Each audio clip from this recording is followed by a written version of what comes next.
too much, don't like none of these hoes. Lil' bit won't fight for the dick, but I got more bitches, no. They wanna talk down just to see me. They got me all up on gold. She asked I got Molly for this one. Once she started coming out of clothes, damn, I came a long way from just trapping. I came a long way from just trapping. I came a long way ripping plastic. I came a long way, well, I came a long way from just trapping. I came a long way from just trapping. I came a long way ripping plastic. I came a long way. You little niggas scared of damn player. You little niggas scared of damn tamer. Nigga get ran by these bitches. But I got juice with lots of flavor. I tell her what it is, no pretending. Bitch won't put hands on a nigga. She all in your pockets for paper. But pulling out lick cause you froze. These little niggas know that they nasty. Fuck bitches on periods, you crazy. Gripping little bitch, I know. Can't sit in my whip if you leaking. I been on juice for a minute, but don't need no juice from a stingy. I ain't borrowing nobody hype. I can do this shit out with my niggas. I'm a real Israelite from the south. I got rank about you with the sauce. Little bitch acting like she got 8-1. But 5 taps, bitch, you toss. These niggas turn most just to save her. I ain't trusting no bitch that wear makeup. I ain't having no sex with these status. Her pussy died and met the maker. She got a big booty even though she look. Fold her ass like a dollar bill. Hourglass, that's a body figure. But inside, that's what's truly real. I know you still talk to your baby daddy. Anything that make them babies happy. Back and forth with your normal tactics. She wanna be dyke, can't holler that ass. And I ain't never scared to tell her. Now you a bitch, hide from your past. Well, let's work up on the future. I got that juice when I enter. Baby girl got potential. With a mind going with the system. I say fuck all of these niggas and yeah. I too much don't like none of these niggas. I too much don't like none of these hoes. Lil' bit won't fight for the dick, but I got more bitches, no. They wanna talk down just to see me. They got me all up on gold. She asked I got Molly for this one. Once she started coming out of clothes, damn, I came a long way from just trapping. I came a long way from just trapping. I came a long way ripping plastic. I came a long way, well, I came a long way from just trapping. I came a long way from just trapping. I came a long way ripping plastic. I came a long way. Really don't like none of these niggas. I say fuck all of you niggas. Really don't like none of these hoes. I say go and get ghosts. Really don't like none of these niggas.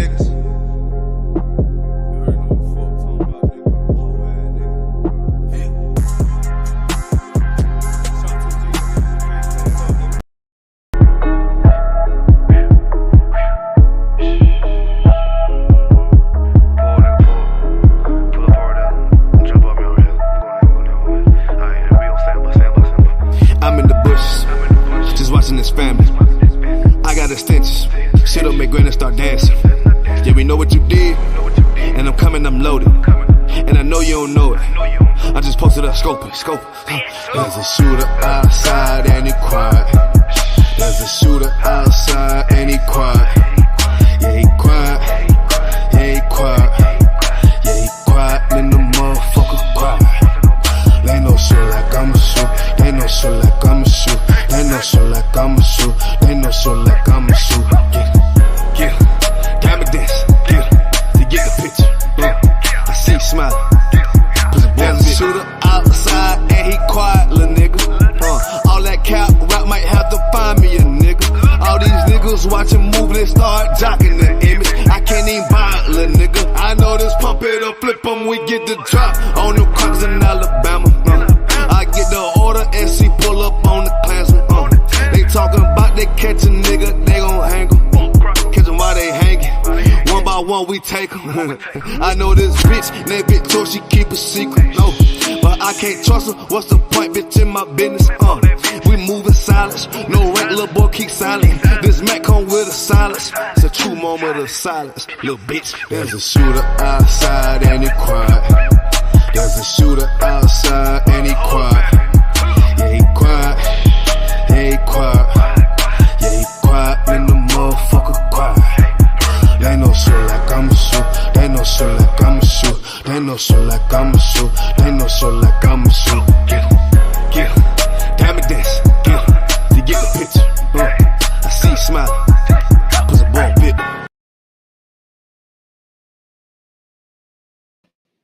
Live. Most High Christ. Clap it up. All right.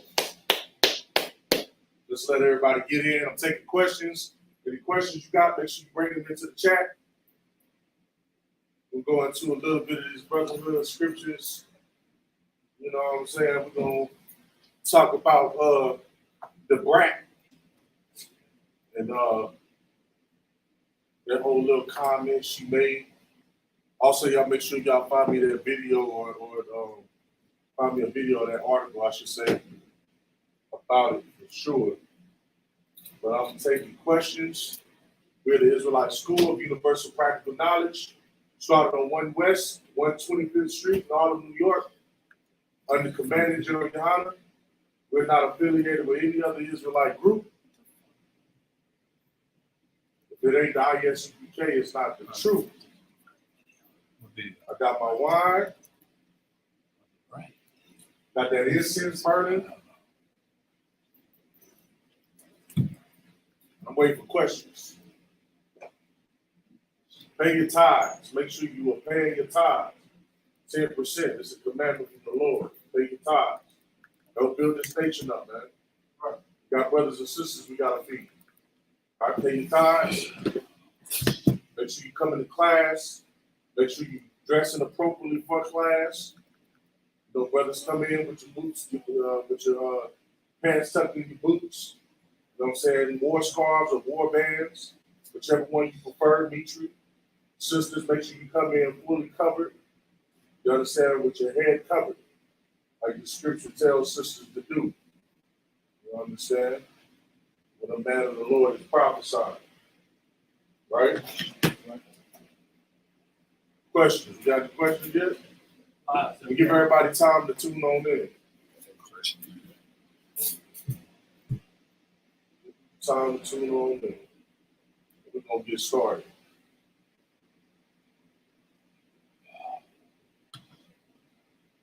I'm taking questions. Questions everybody got. Let's get it.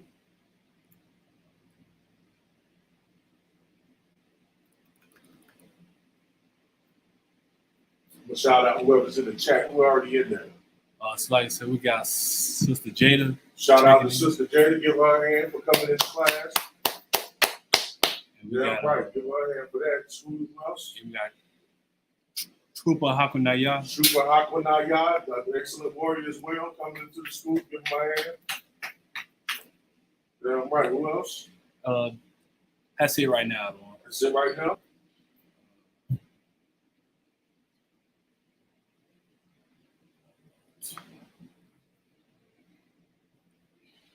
Give it about another minute or two.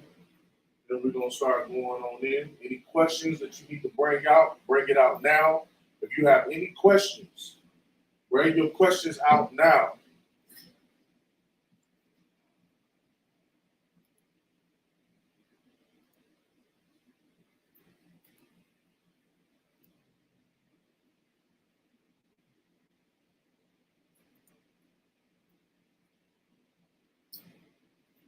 That's good. Nobody no more. Unless y'all like it. It might be y'all taste. It might be working y'all taste. You gotta get it's gotta be a little bit sweeter for me. That's just me. Not like a bar. He likes the stuff like that. He like it real dry. That might just be the gata to him. Me. It's gotta be almost like juice. Got any questions? Any more coming in? Questions? Any more people coming in? Well, y'all come on in this class, man. Get in this class. Y'all should be in here. Especially some of y'all new students that just been calling me over the weekend. Y'all should be in here.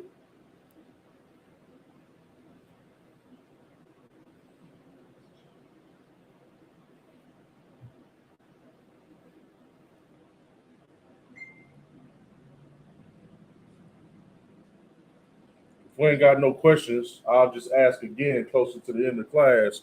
We're going to go ahead and get started. We ain't going to wait no longer. All right? Today's topic, fornication. Fornication is against the spirit of brotherhood. It is totally against the spirit of brotherhood. First off, what is fornication? Somebody get me the definition of fornication. Or if you know it, just tell me what fornication means.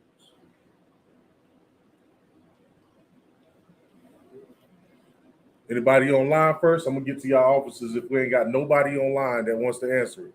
I want anybody online that wants to answer it first. You answer it first. If you don't answer it, then I'm gonna ask the brother inside of this room. Fornication. What is fornication according to the Bible? Don't all answer at one time.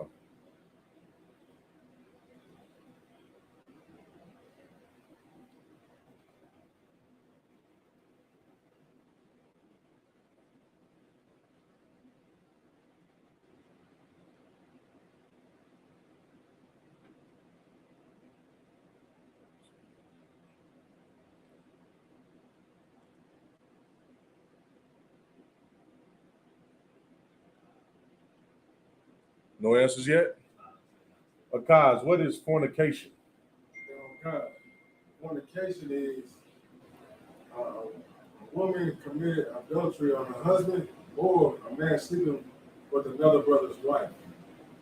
That is definitely what adultery is. And adultery is fornication. You're not wrong. But I want one simple word or put it in a simple phrase of what fornication is. You're right, but that's just one thing that's considered fornication. But what is fornication? Think about what you described and what it is according to the Bible.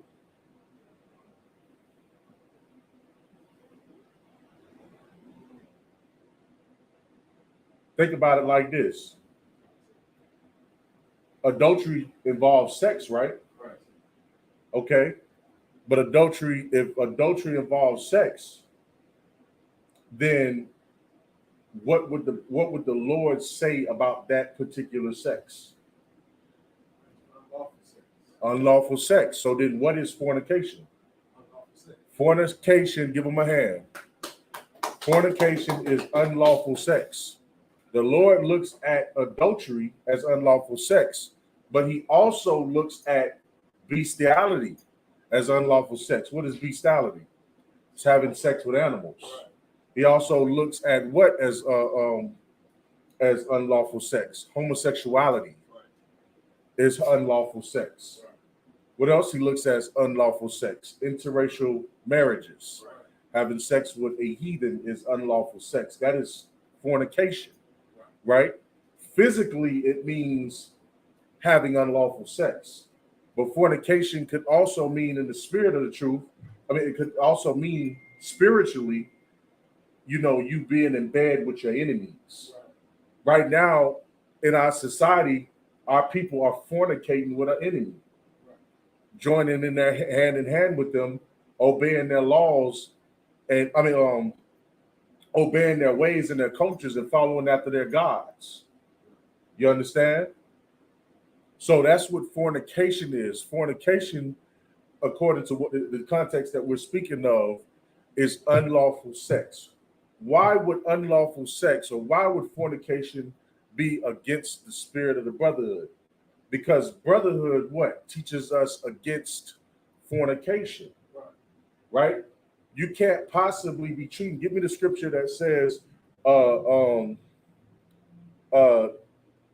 give me the scripture that says, Salakia. Let me get it real quick. I got it in here. If I want to misquote it, you ain't gonna be able to find it.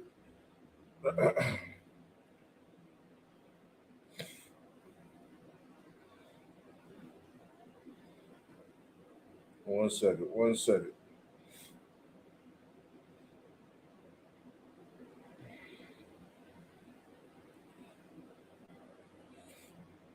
Meanwhile, do we got any more inside of the class? Not yet. What in the world is going on? They need to share these classes. Get them brothers, sisters in there to share this class.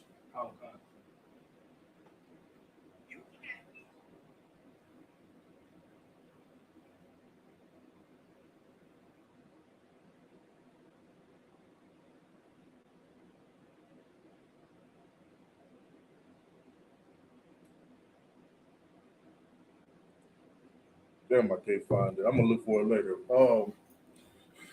But anyways, fornication. It's unlawful sex and it's against brotherhood. You understand?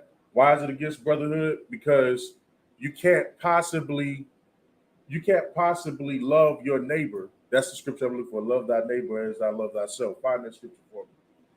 You can't love your neighbor if you would trespass against him, by taking his wife, right? Because the scriptures also describe adultery as what? As the same as stealing or stealing from your brother, right? You got that scripture for me? Love thy neighbor as I love thyself.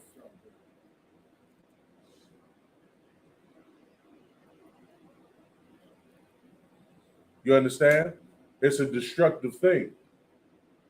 Because the Lord tells us not to do what? Not to take our brother's wife. You understand? Like we're not supposed to be like you as a man should never go and take a woman that already belongs to a man. A woman should never go and do what? She should never go sleep with a man that is not her man. Right? She is the man that she's with, that is her husband forever until he dies. Go ahead, Doc. Matthew 22 and 39. Uh-huh. And the second is like unto it. Mm-hmm. Thou shalt love thy neighbor as thyself. To love thy neighbor as thyself. You understand? And the things that you wouldn't want done to yourself, you shouldn't do to your neighbor, your brother. Right? So taking a brother's wife is something evil that you wouldn't want done to you. Right. And think about how angry you would be if you found out that somebody you was with for a very long time, was taken from you by another brother. It's an evil thing in the sight of the Lord. And that's unlawful to have sex with a woman that was not given to you. You understand? Or that belonged to somebody else is fornication, right? It's against the spirit of brotherhood, man. And we're going to go into this chapter real quick to give you an example of adultery, which is fornication, right? I'm going to show you an example in the scriptures. And then I'm going to show you how what the brat said is how that's against brotherhood. Right. And what she's doing and how lesbianism is against brotherhood. Right. How lesbianism is destroying blacks, Hispanics, and Native Indians, which is a great offense to the nation of Israel. For a black woman, you understand, or a black man to proclaim that they're homosexual is a great offense to the nation of Israel. You understand? That is a slight to the nation of Israel. That is a trespass to the nation of Israel because of why? We can't build a nation with a bunch of homosexuals. There's no way we can build a nation if everybody is liking the same sex and not and not doing what is what is right in the eyes of the Lord, but doing things that are strange in the eyes of the Lord, right? So we're gonna get an example of one instance in the scriptures of adultery and how it angers the Lord. It angers the Lord for you to do that. And let me tell you something. Don't ever mistreat a brother, man, or a sister. Don't ever mistreat a brother or sister because the Lord will punish you, man. The Lord hates when his people is mistreated. Right. And this is a lesson that not just goes out to everybody in the world that's watching, but even in the school in the ISUPK under Commandant General Yohana. You better treat your brother and your sister well. You better know the difference between, insulting a brother and admonishing a brother. You better know the difference between insulting a brother and having to rebuke a brother. Right. It's a big difference. You better learn how to treat a brother and not rob him or steal from him. Right. You understand? You got to learn these things because this is the foundation of how we keep our nation together. Our nation thrives off of our love for one another. Right. And if we don't love one another, our nation will fall. right? As it has done many times, Right. over women, over territory, over worshiping other gods. That's another thing that is against the spirit of brotherhood, worshiping some other God other than the Lord thy God. You understand? You got give me 2 Samuel chapter 11, right? We're gonna go right into it. 2 Samuel chapter 11. This is gonna get into David and also Uriah the Hittite, right? This was an instance wherein David did something wicked. The Lord had to punish him for it because of how grave that evil, how wicked that thing was that he did.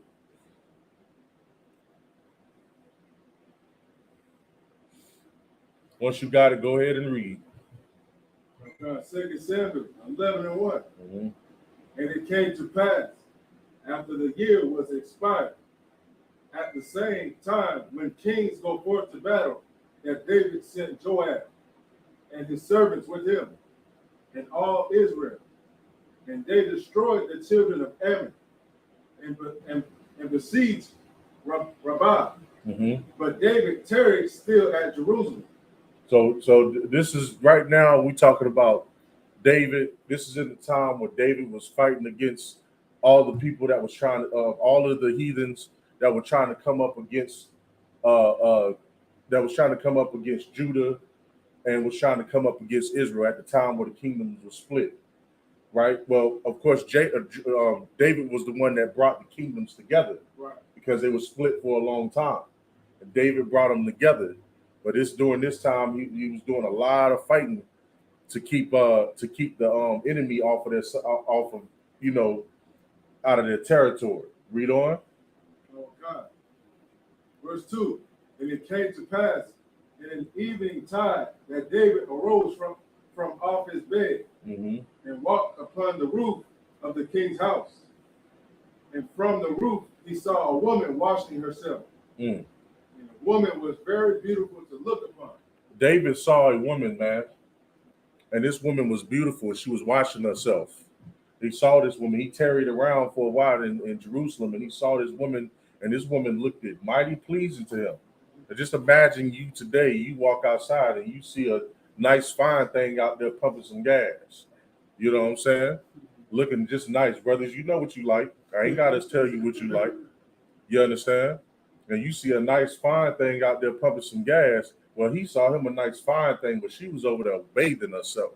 Right. And he saw that woman, and she was gorgeous. Read on. Verse 3. And David sent and inquired after the woman. And David sent and inquired after the woman. You understand? He sent and inquired after the woman. He wanted to know more about this woman, and he sent somebody to go get that woman for him. Right. Read on. And one said, is not this Bathsheba, the daughter of Eliab, the wife of Uriah? And this right here should have been all he needed to know right here. Listen to this lesson right here, man. Read that one more time, and I'm gonna tell you how you translate that in the ISUK today. Right? Go ahead. Read it again. Okay. And David sent and inquired after the woman, and one said, "Is not this Bathsheba, the daughter of Eliab, the wife of Uriah the Hittite?" Get the definition of inquired. Get the definition of inquired. To give y'all a little bit of context and understanding as to what he's saying.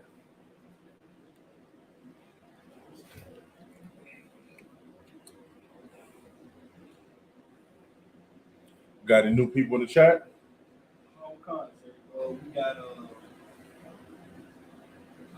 We got Officer Nataza. Shout out to Officer Nataza. Give him a hand. Right. All right. We got Officer Nataza. Officer Nataza checking in, man. Give him a hand. Most High Christ. Damn right. Who else? That's it. We got Sister Parabach. Parabach, give her a hand. Right. Excellent sister. Go ahead. We got Officer Lakamuan. Officer Lakamuan checking in. Damn right. We also Scooper hopping out, yeah, he just checked in on the street. Yeah, I know he checked in earlier. Most High Christ, give him and Sister Jada a hand. Once again, y'all brothers and sisters are studious. You understand?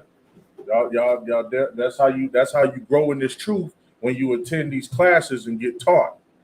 You understand? You got that for me? We need the definition of inquire because we're gonna find out what he was inquiring about. And I'm gonna tell you how you inquire. Salaki, if I may, I'll take a shot at that. Inquire. Go ahead, let me hear it. To inquire is to be like to look for knowledge, or to seek knowledge, or something like that.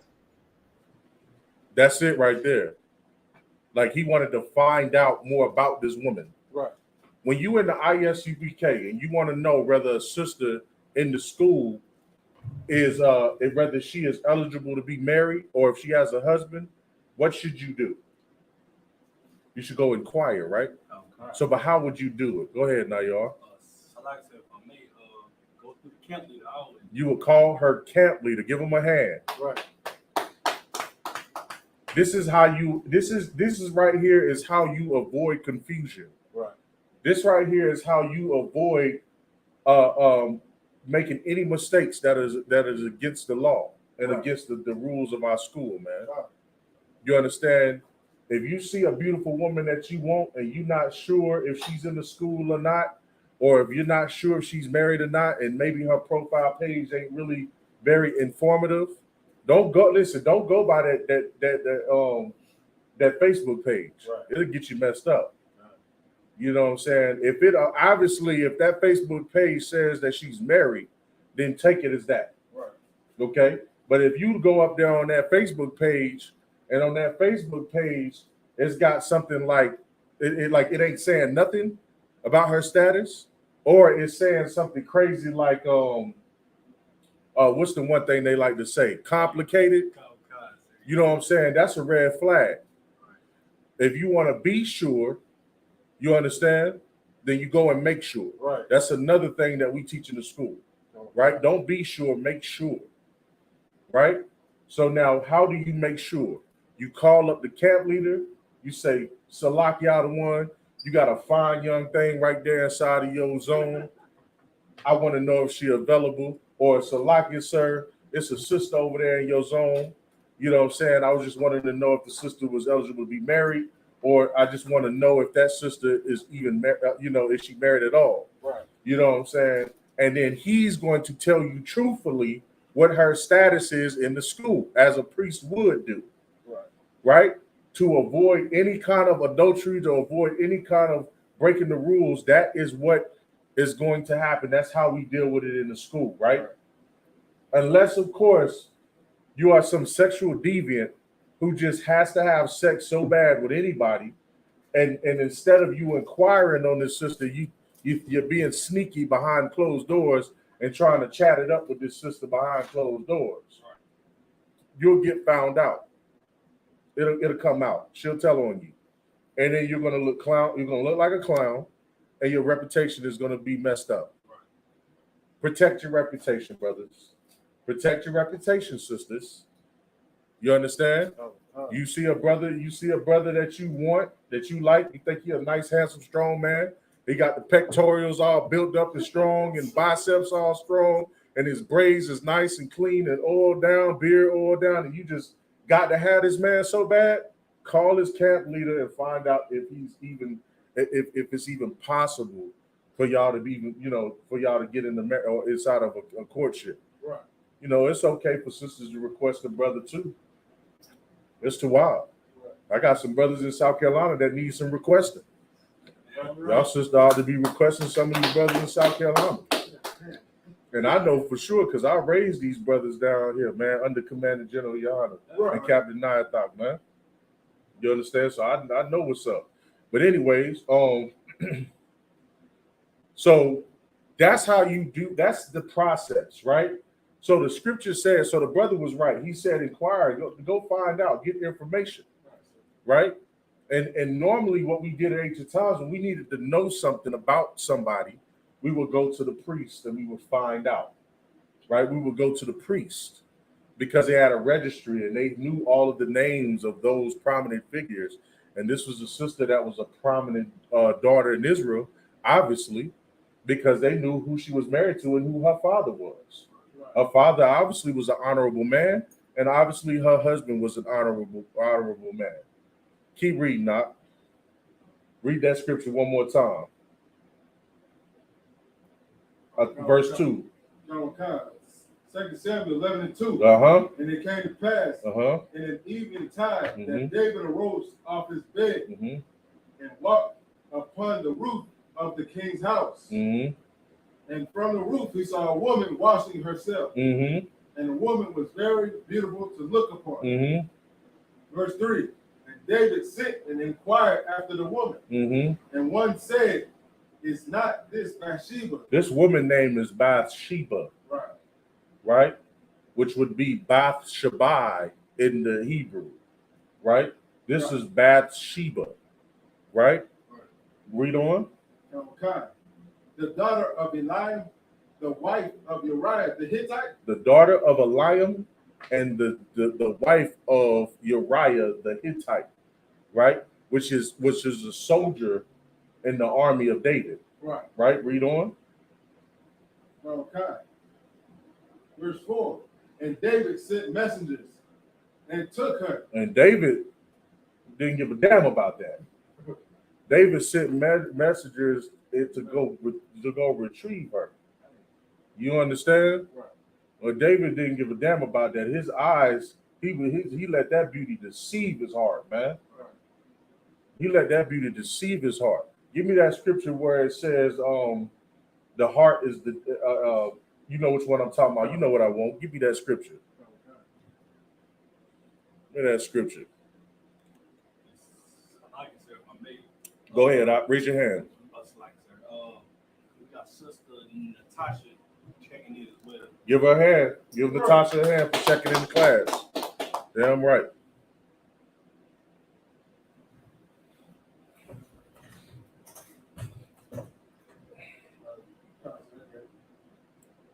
Okay, let me get that. Jeremiah 17:9. Jeremiah 17:9. Read. The heart is deceitful above all things. The heart is deceitful above all things. That heart is deceitful above all things. You know what a lot of people say? What do they say? They say, I know my heart. I know what's in my heart. Christians say it all the time. I know what's in my heart. I know what's in your heart too, sis. And I know what's in your heart too, brother. Your heart is full of deceit. Right? Your heart is full of lies. Go ahead, Art. Or they say, if I could, they'll say, God knows my heart too. God knows my heart. That's a good one. Give him a hand. God knows my heart. You understand? Meanwhile, you a pot smoking, you're a pot smoking, alcoholic, homosexual, and you swear that God knows your heart. Yeah, God, you're right. God knows your heart. It's evil, and God is gonna let you know it's evil. Read on. Okay. Read it from the top again. Okay. The heart is deceitful above all things. Above all things, your heart is deceitful. It didn't say above a few things. It said above all things, your heart is deceitful. Read on. And desperately wicked. And desperately wicked. It can't wait to get you to do something evil. Right. Can't wait to cause you to error. In your mind, you thinking, well, I'll smoke this cigarette one more time and I'll be done. I ain't gonna do it no more. Right. Because your heart is telling you you're gonna be done after you smoke that cigarette. Right. Your heart is telling you you're gonna be done after you drink half a bottle of alcohol. You know, if you're an alcoholic, your heart is gonna think is going to deceive you into thinking that you'll be done if you have sex with this brother's wife one more time. Like, I'm gonna just do it in secret. We're gonna get it done, and I'm gonna be done with it. Nah, you're not gonna be done with it. You're gonna do it again. You're gonna do it again and do it again until you die.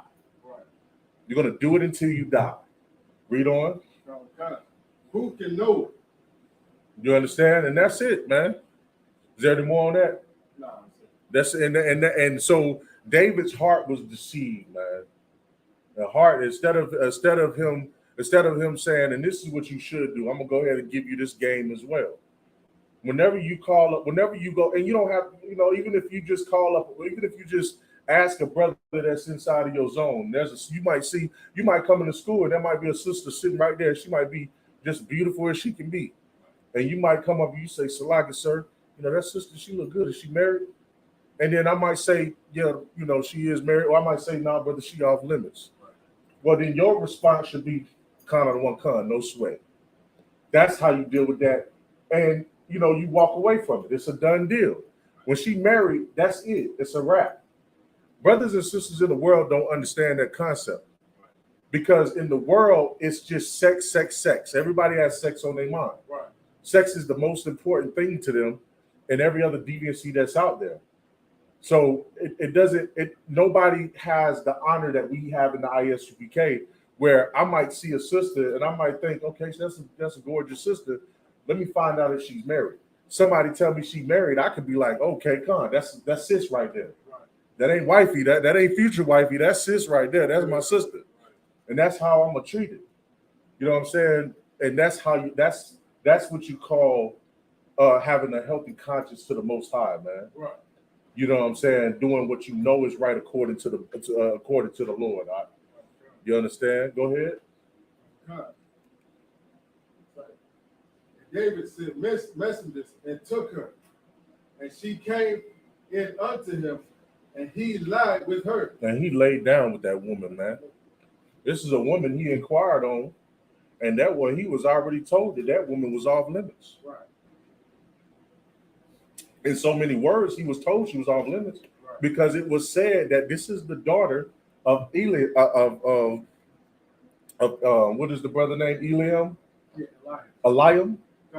And the daughter and the wife of Uriah the Hittite. Right. That should have been enough. That should have been enough. You know what I'm saying? And also, let me also make this clear.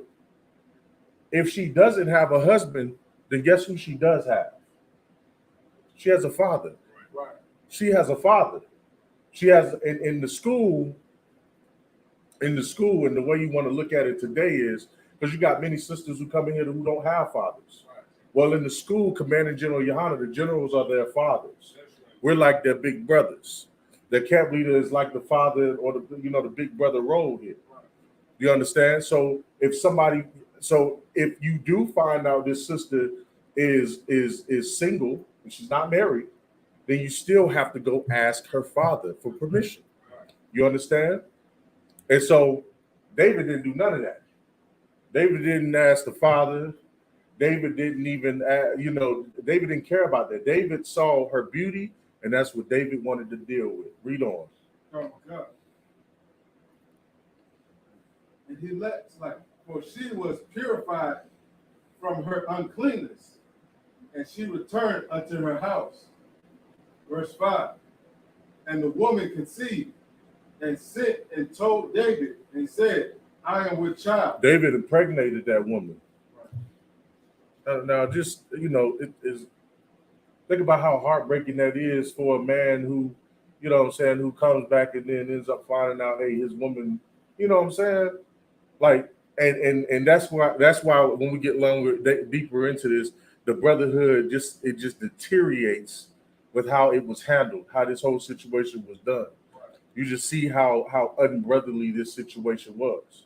Even though the Lord ended up forgiving David repented, this still is an example of how evil, of a thing that you can do towards a brother, right? Read on. Verse 6. And David sent to Joab, saying, send me Uriah the Hittite. I'm sorry, let me go back to 5. Let's see what it said. Oh God. And the woman conceived and sent and told David and said, I am with child. Yeah, so the woman basically had found out she was pregnant, and she sent one of her servants to David and told David, I'm pregnant. Right? You ain't never heard, y'all ain't never heard of that before, have you? Of a sister saying, I'm pregnant, right? And what a brother say, that ain't mine. That ain't my baby. I don't know what you're talking about. That ain't my baby. Well, David knew what was up. Right? Read on. Verse 6. And David sent to Joab, saying, send me Uriah the Hittite. And Joab sent Uriah to David.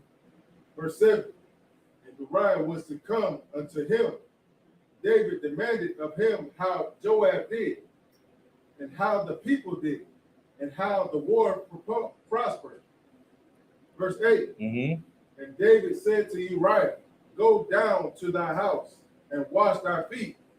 And Uriah departed out of the king's house, and there followed him a mess of meat from the king. You understand? David called for Uriah, right? Uriah's out in battle. And he brings Uriah to the kingdom, and he's trying to send Uriah to his house. Why would he send him to his house? Go ahead. It's like, bro, to hide it. To hide what? To hide the baby and her being pregnant. Right, because what? Okay, think.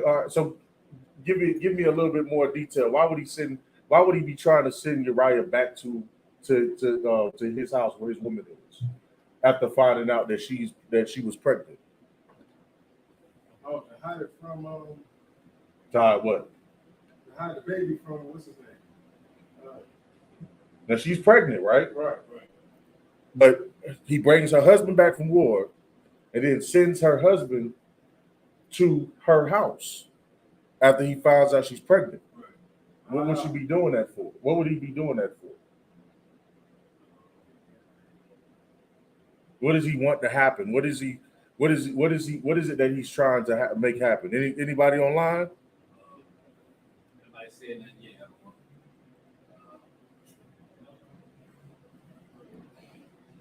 Just think about it. David's trying to send Uriah back home. David then slept with his wife. Found out that Uriah's wife was pregnant by David, right? So David, think about the wickedness of this, right? David finds out that this woman is pregnant.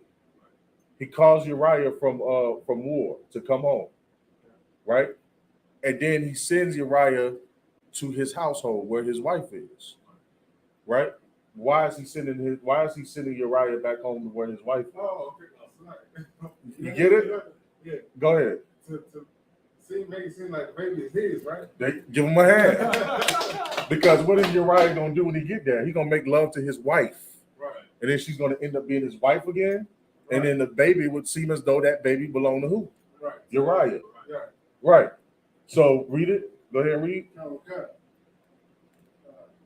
Verse 8. Verse 8. And David said to Uriah, go down to thy house and wash thy feet. And Uriah departed out of the king's house, and there followed him a mess of meat from the king. The Lord. So David sent them out of the house with a mess of meat. Right. Read on. Verse 9. But Uriah slept at the door. But Uriah did what? Uriah slept at the door. Uriah didn't leave. He slept at the door of King David's house. Right. Read on. Of the king's house, with all the servants of his lord, and went not down to his house. And went not down to his house, which is what David was trying to get him to do. Read on. Verse 10. And when they had told David, saying, Uriah went not down unto his house, David said unto Uriah, camest thou not from thy journey? Why then didst thou not go down unto thy house? He's asking him, why didn't you go down to your house? I told you to go ahead and go back to your house. And this is what Uriah told him, because Uriah was just a loyal, and he was a loyal brother to David. He loved David. Right. Read on. Verse 11. And Uriah said unto David, the ark and Israel and Judah abide in tents. He said the ark and Israel and Judah abide in tents. What he about to say is so one West and so brotherhood. You understand? Keep reading and I'll get into it. God. And my lord Joab and the servants of my lord are encamped in the open fields. He said, and Judah abide in, he said the ark and Israel and Judah abide in tents, and my lord Joab and the servants of my lord are encamped in the open fields. Read on. Shall then I go into my house to eat and drink and to lie with my wife? He said, I did. So then I what? Then it's like, shall I then go into my house to eat and drink and to lie with my wife? He said, I got men out there encamped that's sitting out in tents and in the middle of the field. Right. So you want me to go home and eat a good meal and shower up and be in my house and lay in my bed and have sex with my wife while I got men out there who can't have sex with their wives, Right. they can't drink wine, they can't do these things because they out there in the trenches, right, ready to go to war. You understand? And this is how gangster Uriah's mentality was, or his his spirit was when it came to brotherhood. Because in his mind, I'm not finna do that. Right. You know what I'm saying? That's like take that, like, this is just a sidebar, but take that thing that Uriah said with you when you dealing with your brothers, man. You understand? Like when you dealing with your brothers, take that same mentality. When y'all go to Hebrew Academy, you know what I'm saying, and y'all all normally, the spirit of brotherhood is we try to pile up inside of a vehicle and make it over to Hebrew Academy. Right.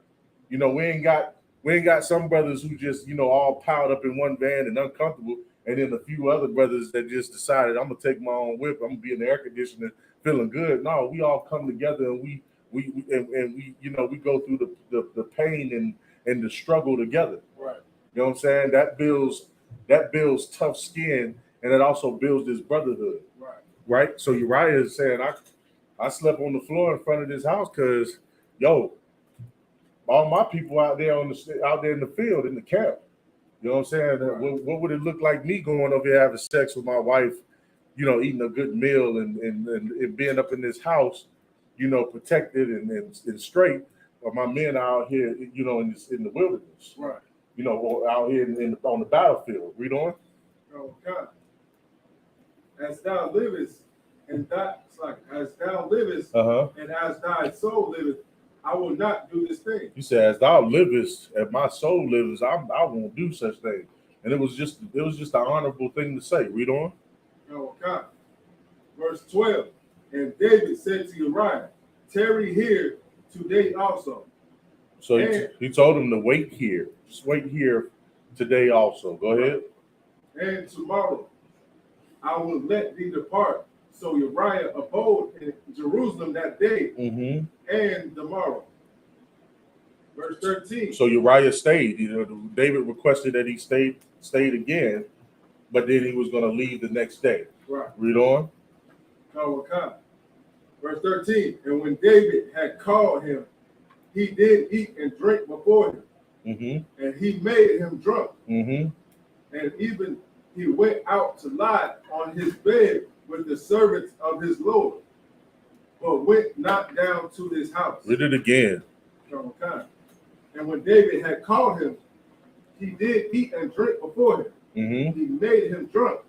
And at even he went out to lie on his bed with the servants of the Lord. Yeah, David's still trying to get this man to get down out of his house. He even got the man drunk. You understand? But there was just a humble spirit inside of Uriah that just wouldn't allow him to do it. Read on. But went not down to his house. Verse 14. And it came to pass in the morning that David wrote a letter to Joab and sent it by the hand of Uriah. Verse 15. And he wrote in the letter, saying, set ye Uriah in the forefront of the hottest battle, and retire ye from him, that he may be smitten and die. Now imagine how evil this is, right? Think about how evil what you just heard right there. Like David, his spirit was just totally off. He did what he did, man. So he gonna send Uriah back to battle, but he gonna send a letter with Uriah that's talking about killing Uriah. Right. You know what I'm saying? Like that's how wicked it was. All why? Because he slept with this man's woman. It caused a shift in that brotherhood, man. Right. And now this man is getting ready to harm or do something evil to his brother over a woman. You brothers better take good understanding of this, man. Especially you brothers out in the world, especially y'all brothers out in the world who will go out there and kill your brother over a whore. Right. Now, I'm not saying this woman, of course, is a whore. What I'm saying is that in the world, I know how brothers get out there and they see these women and they don't ask these women if they married. And they sleep with these women, and these women are having sex with other, with their babies' daddies and with the man they supposed to be calling husband or calls, whatever the case is. And it's just evil, man. It's disgusting. The bad thing about it is they promote that culture inside of the music. Right. They promote that in the movies, Right. wherein you could just go and take a woman and live happily ever after, but it's such an evil thing. The Lord doesn't even approve of it. And I'm going to show you in scriptures that he doesn't because of what he's going to do to David because of that. Right? Read on. Oh, God. Verse 16. And it came to pass when Joab observed the city that he assigned to Uriah unto a place where he knew that valiant men were. So basically, he's going to do exactly what David instructed him to do. He's going to take Uriah and put Uriah in the hottest part of the battle. What does that mean? Inside of an area of the battle where it's going to be warriors of the enemies that are tougher to fight. Right. That he knows for sure Uriah is not going to be able to fight against and win.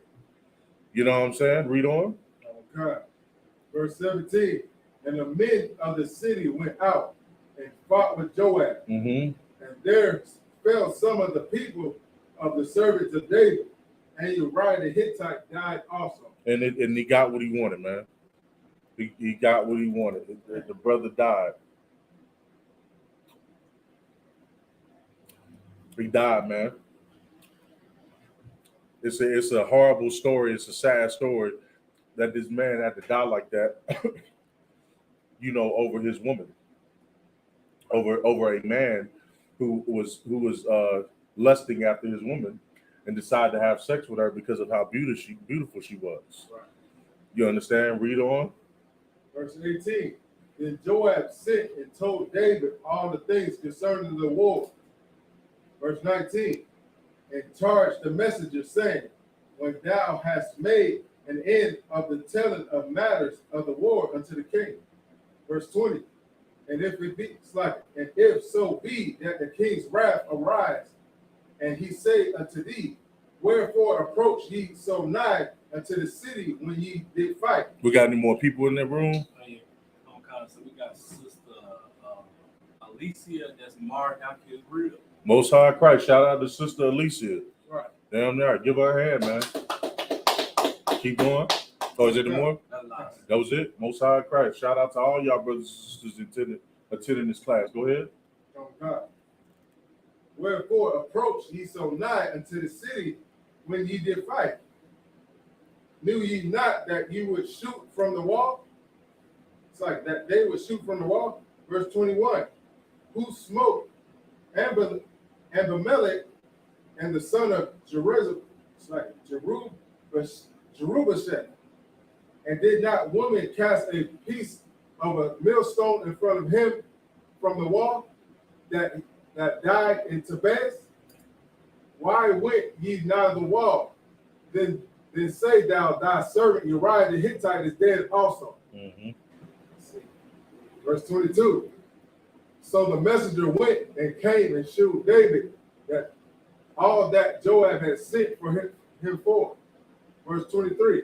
And the messenger said unto David, surely the men prevailed against us, and came out unto us into the field, and were upon them even unto the entering of the gate.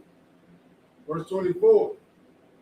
And the shooters shot from off the wall upon thy servants, and some of the king's servants be dead, and thy servant Uriah the Hittite is dead also. That was the report that they gave. That was the report that they gave David. Right. To make sure he know. You understand? Exactly what he asked for is what exactly was done.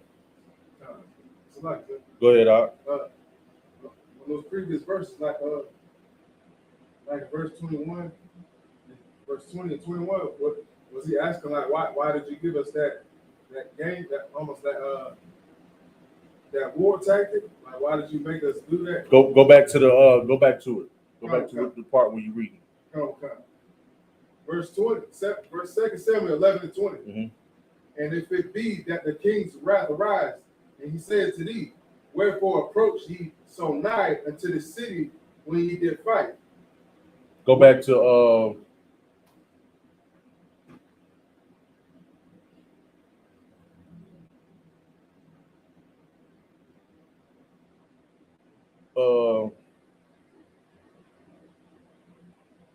go back to 16. Okay. 2 Samuel 11 and 16. And it came to pass, when Joab observed the city, that he assigned to Uriah unto a place where he knew the valiant men were. Mm-hmm. And the men of the city went out and fought with Joab. There fell some of the people of the servants of David, Mm-hmm. and Uriah the Hittite died also. Okay. Verse 18. Mm-hmm. Then Joab sent and told David all the things concerning the war. Did Joab sit and told David all the things concerning the war? So he gave an account or a report of what the war was about. Read on. Okay. Verse 19. And charged the messenger, saying, This is the messenger that he's charging them. He's sending a messenger to David. Right? And this is what he says. Read. When thou hast made an end of the telling of the matters of the war unto the king. Mm-hmm. Verse 20. And if it be so, and if so be that the king's wrath arise, Mm-hmm. and he said unto thee, wherefore approach ye so nigh unto the city when ye did fight? Knew ye not that they would shoot from the wall? Mm-hmm. Verse 21. Who smote Ambilamech, Ambilamech and the son of Jerubbesheth? Did not a woman cast a piece of a millstone upon him from the wall? Mm-hmm. That he died in Tebez? Mm-hmm. Why went ye nigh the wall? Then say thou that thy servant Uriah the Hittite is dead also. So basically, this is what David is at. This is what Joab is telling the messenger to say. Right. Joab is telling the messenger to prepare to say this if David asked, why did y'all go to the wall? Where it was like the most dangerous place to be at. Because if you was doing like a war tactic, right, you wouldn't send your most valiant men to an area where they could easily die. Right. You know what I'm saying? So what he's saying to the messenger is, if the king says, yo, why did you send them there? Because people have, men have died in that particular area. Right. Then his response was what? Verse 21, the last part. What was his response? What would be his response? Why went ye nigh the wall? Then say thou thy servant. Then he said, this is what the messenger should say to David. Read. It's like, why went ye nigh the wall? Then say thou thy servant Uriah the Hittite is dead also. That's what you would say. You would say, because David is gonna be mad that many men died, but what he's gonna be happy about is what? Uriah died. Because that's what he wanted to happen. And select, sir. Mm-hmm. So it's like, who's asking this again? Joab? So Joab, okay, just let me see if I can make it a little bit clearer. Right? Joab is sending a messenger to David, right, to give him a report on Uriah's death. Gotcha. But what Joab is telling the messenger is, if David asks you right, about this report, like as far as like if you go back to 20, it says, and if it so be that the king's wrath arise, and he say unto thee, wherefore approach ye so nigh unto the city when ye did fight? right, Knew ye not they would shoot from the wall? right, He's asking him about his war tactics. right. So what he's saying is, if King David asks you these things, right, then this is what you're going to say to him. you're going to tell him that Uriah is dead, because that's what he really wants. He's not as concerned about those men dying or the war taxes as much as he's really concerned about getting rid of Uriah, so it would seem as though he could hide away from the sin that he committed. So yeah, go ahead. And Joab knew that David wanted that, so right? Yeah, Joab knew, because you got to understand, he sent Uriah to give Joab that letter. Yeah, Joab was the one that set Uriah in that place to die by orders of David, right? You understand, right? Okay. So where we at? 21? 22? All right. Verse 22, 77, 11, and 22. Mm-hmm. So the messenger went and came and shewed David all that Joab had sent him for. Mm-hmm. Verse 23, and the messenger said unto David, surely the men prevailed against us. Surely the men prevailed against us. Talking about the men that killed the men that, the shooters from that wall, and how they killed a lot of the Israelite men. Right? Read on. Okay. Verse Says surely the men prevailed against us. 23. Verse 23. Okay. Verse 23. Mm-hmm. And the messenger said to David, surely the man prevailed against us, and came out unto us into the field, and were upon them even unto the entering of the gate. Right. Verse 24. And the shooters shot from off the wall upon thy servant. Mm-hmm. And some of the king's servants be dead, and thy servant Uriah the Hittite is dead also. Right. So he let them know right off gate. He's like, yeah, a lot of your servants died. He's giving a report of his servants dying, but he's also letting them know that Uriah is dead, which is what Joab basically commanded, told him to go and let him know. Read on. Verse 25. Then David said unto the messenger, thus shalt thou say unto Joab, let not this thing displease thee, for the sword devoureth one as well as another.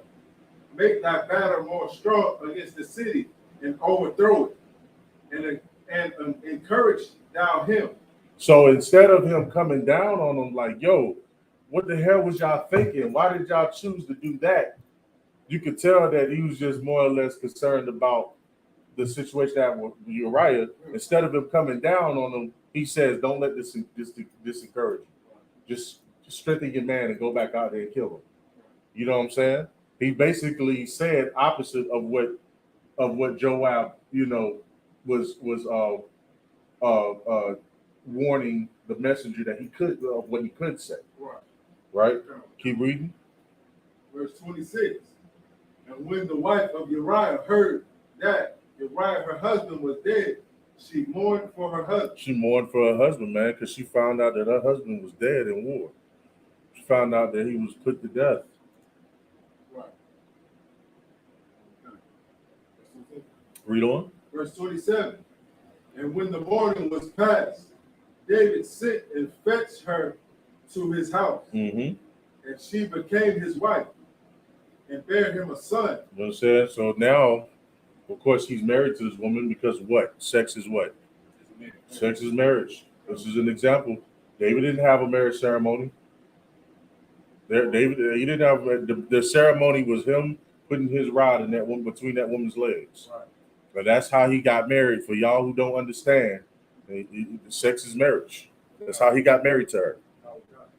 So for all of y'all, for any of y'all sisters who dream of having a big old Christian wedding with all of the bells and doves and the music and all of that stuff, that is not our culture. That is not what we do in the school. And we do have a way, an honorable way to be married. You could allow Commander General Yohana to bless your marriage, but we're not about to have doves flying all over the place. You're not about to have a bunch of best men and best women and all of that, and somebody playing "Here Comes the Bride" on the keyboard, on the piano, or on the organ, and all of that. You ain't about to have a bunch of Christian garbage going on with that. We don't do that. All right, in a big old Catholic cathedral, Right. You know what I'm saying? We don't do that. All right. What was we at? 27? All right. He became his wife and bare the son. Go ahead. But the thing that David had done displeased the Lord. The Lord was displeased with what David did, man. Right. And rightfully displeased because it was evil. Right. This man took a woman from a man who was a loyal servant unto him. Right. Go ahead, Up. So like you said, my man. So this woman is the woman named Joab? No, the woman name is Bathsheba. Bathsheba. So basically, Bathsheba. So David married another man's wife. David married another man's wife. And that was and then had him killed. So this woman is the wife of Uriah. And so David got there because in the Bible, according to the Bible, in order for that woman to be able to be single again, that her husband has to pass away. So David got Uriah killed so that he can marry the sister. There you go. There you go. Give him my hand. He basically said it in a nutshell. That's called that's wickedness, man. That's fornication. That's adultery. It's evil. It's not brotherly. It's not how you keep a nation strong. What it does is it destroys the brotherhood. You understand? Could you imagine trying to still be brothers, with a person that would do that? It's hard. It's hard. You understand? There was only one man that was perfect that could teach us how to forgive. Right. You know what I'm saying? And that was Christ. You know what I'm saying? So it's a difficult thing, Don't never put yourself in a position like that, man. You understand? And not even dealing with brothers in the world. Ask that woman in the world. You ask that woman if she's married. And if you got if you have to suspect that woman may still be married, 9 times out of 10 she's still married. Right. Like if you get with a woman, right? Like if you go out in the world, right? Brothers tend to like to see, deal with females out in the world. No sweat. Ain't no law against it. It's not very wise to do, but it's no law against it. But if you go and you do deal with that woman the way you would deal with it in the school, right. You're going to go find out if that woman is married. You understand? And then when you ask her, Salakia sis, now don't forget, this woman is not in the truth. She's not in the truth. So 9 times out of 10, she's going to lie to you. Right. So you're going to ask her sister, Salakia sister, you looking good over here. You got a husband? She might say something like no. Or she might say something like, it's a little complicated. You know what I'm saying? You want to find out whether that woman, it doesn't matter they're in the world, you want to find out if that woman is married. You understand? So you will ask that sister, and she sound like she ain't sure about it. You either gonna pass up on it, you be like, well, is there something are you married? Are you married or not married? You might ask her a few questions. If you get real skilled at asking, you will find out within 5 minutes of that conversation she's married. You understand? But the best bet is if you're not sure and it just seems like she kind of lying about it, by how she talking about it, go with your first instinct, God. Just leave that alone. Because 9 times out of 10, she probably is with somebody and she's just looking for somebody to have sex with because her and her man is beefing. You know what I'm saying? Don't get with no woman who's just trying to pay her man back by having sex with you. It's not really an honorable thing, especially when you're a priest of the Lord. You know what I'm saying? Women should fight to try to get you. Right. You shouldn't have to go out there fighting to get some slut or some whore. Right. Fuck that. We don't do that. Okay. We don't chase no woman down trying to make her, that woman, you are the prize in here, man. Okay. All right. Let's keep going now. 2 Samuel 12:1. And the Lord said, Nataza unto David, and he came unto him and said unto him, there were 2 men in one city, the one rich and the other poor. Nathan was a prophet right? He was a prophet. And Nathan came to David, and he gave him this parable, right? And the parable, read it again, where it says there were two men. Okay, there were two men in one city. One rich and the other poor. There was two men in one city. One of them was rich and the other one was poor. Read on. Verse 2. The rich man had exceeding many flocks and herds. The rich man had many flocks, many herds. Read on. He was a rich man. Verse 3. But the poor man had nothing. The poor man didn't have anything. Read on. Save one little ewe lamb. But he had nothing except one small lamb. Read on. Which he had bought and nourished up. Mm-hmm. And it grew up together with him and with his children. Mm-hmm. It did eat of his own meat and drank of his own cup. Mm-hmm. And laid down his bosom and was unto him as a daughter. Mm-hmm. Verse 4. And there came a traveler unto the rich man. There came a traveler unto the rich man. Read on. And spared to take of his own flock and of his own herd to dress for the wavering man that come unto him. But took the poor man's lamb and dressed it for the man that was come to him. Verse 5. So read 4 one more time. And there came a traveler unto the rich man. Mm-hmm. He spared to take one of his own flock and of his own herd to dress for the wavering man that was to come unto him. So what is it saying? It's saying that this man came, this traveling man came to the rich man, right?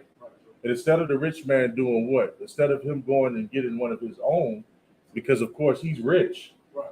You know what I'm saying? He goes and he does what? He takes what? He takes who's what? He takes the poor man's lamb, and he dresses it up to give it to this man, which is evil. So that's not brotherhood, right? Read on. But took the poor man's lamb and dressed it for the man that was to come to him. Verse 5. Dressing it means preparing it. Right. You know, cooking it. Go ahead. Okay. Verse 5. And David's anger was greatly kindled against the man. And so David was angry at this saying that Nathan was telling him about. This story he was telling about. Yeah, David was pissed off about that. Kindled the anger in his heart. Read on. Right. Okay. And said to Nathan, as the Lord liveth, the man that hath done this thing surely shall surely die. David is just man. This man should die for this. This man should be put to death for doing his brother like that. Read on. Go. Verse 6. And he shall restore the lamb fourfold, because he did this thing, and because he had no pity. So he had no pity. He did this thing, and he just had no pity. So he's going to restore it fourfold, and he deserves to be dead for this. This is coming out of David's mouth, the man who had just took somebody's woman. Right? Read on. Verse 7. And Nathan said unto David. And Nathan said what? And said unto David, Thou art the man. Thou art the man. Read it again. Thou art the man. You are the man. Read on. Thus said the Lord God of Israel. I anointed thee king over Israel. The Lord said through Nathan came to tell David that the Lord said, I anointed thee king over Israel. Read on. And I delivered thee out of the hand of Saul. And I delivered you out of the hand of Saul, man. Because remember, Saul did what? Saul was trying to kill David. Right. You know what I'm saying? Saul had become increasingly and waxed jealous of David because what did the people were saying? They were saying that Saul killed his thousands, but David killed his what? His 10,000s. And so Saul was mad about that. He didn't like that. You know what I'm saying? He tried to kill David. And the Lord is reminding David, I took you away from Saul. Right. I saved you from being killed by Saul. I anointed you as king over Israel. This is the Lord chastising him. right? This is the Lord checking him. Read on. Oh God. Verse 8. And I gave thee thy master's house. And I gave thee thy master's house. Read on. And thy master's wives into thy bosom. And their wives. I gave you thy master's house. I gave you his wives. Read on. And gave thee the house of Israel and of Judah. He brought both of the kingdoms together and gave it to David. Because the kingdoms were split. It was Judah, and then it was all of the other tribes. And David brought them back together. The Lord gave him the nation of Israel back under his command. Read on. And if that had been too little, I would moreover, it's like, if that had been too little, I would moreover have given unto thee such and such things. And the Most High said, if that wasn't enough for you, I would have given you as much more as you want, whatever you wanted. I would have gave you more. Read on. Verse 9. Wherefore hast thou despised the commandment of the Lord? Wherefore thou hast despised the commandment of the Lord. Read on. To do this evil in his sight. Why would you despise my commandments? What commandment is he talking about? Go ahead.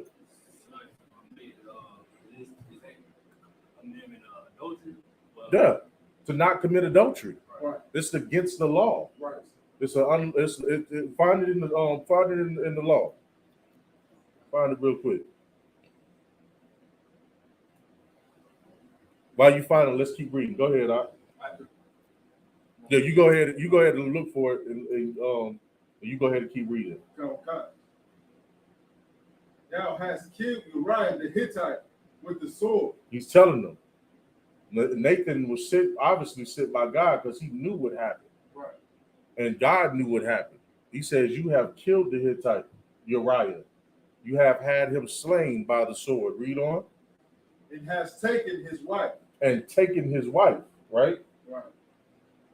To be thy wife. And has slain him with the sword of the children of heaven. Mm-hmm. Verse 10. Now, therefore, the sword shall never depart from thy house, because thou hast despised me, and hast taken the wife of Uriah the Hittite to be thy wife. Verse 11.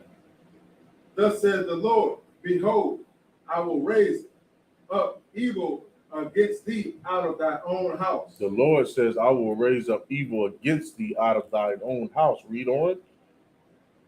I will take thy wives before thine eyes. I will take thy wives before. This is why you don't provoke the Lord. Right? Read on what he says. He says, I will take thy wives before thine eyes, and what? And give them unto thy neighbors. And give them unto thy neighbors. The Lord threatened to take all of David's wives and give them to every brother in that city. Just give his wives away. Read on. And he shall lie with thy wives in the sight of his son. And he shall lay with his wives in the sight, and he shall see, and he shall witness that. Right. You know what I'm saying? And that's what the Lord was going to prescribe to him for that. Right. Because it was such an evil thing that David had did, it provoked the anger of the Lord on him. You know what I'm saying? Read on. Oh God. Verse 12. For thou didst it secretly. But thou didst it secretly, because of course he tried to hide it. Right? He tried to send Uriah in to have sex with her to hide it.